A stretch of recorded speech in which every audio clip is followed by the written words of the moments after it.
國際上要緊，繼續來關心為了100年的大地震，官方目前上新的死亡人數是1943人，超過1萬人受傷，5萬人是下落不明。不過災區也再傳出好消息，一個掉佇咧厝殼下骹已經6天的3歲囡仔救出來。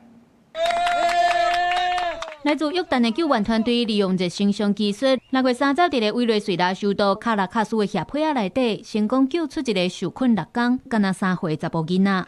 這囡仔雖然出現脫水，不過生命現象穩定，已經轉去附近的病院接受觀察甲治療。在地震發生了後72點鐘，互人講是黃金救援期，也是生存率的關鍵。受困6天，攏總144點鐘，還會當存活，是展現生命的奇蹟。根據委內瑞拉當地聯合國機構統計，目前有來自世界27個國家，總共40個救援團隊佇委內瑞拉的災區進行救援的工作，包含2000個軍隊甲160隻的搜救犬，日夜攏咧甲時間做相約。不過也是有家屬對救災效率真不滿。Capital, La Guaira, todos abocados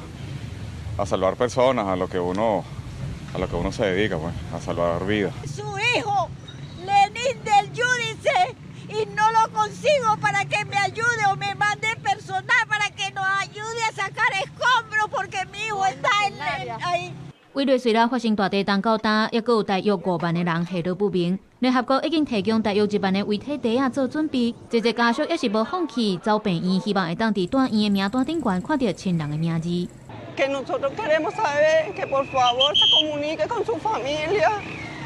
que en verdad nosotros estamos sufriendo mucho por esto.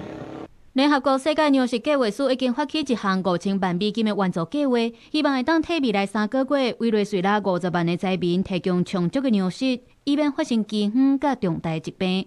根據美國航太總署 NASA 雷達影像估計，委內瑞拉這次大地震造成全國大約58870棟的建築物毀損。就算首都卡拉卡斯的地鐵佇咧災後第6天已經恢復通車，不過這條中間的路也閣真長，充滿挑戰。公視新聞，警員김병익。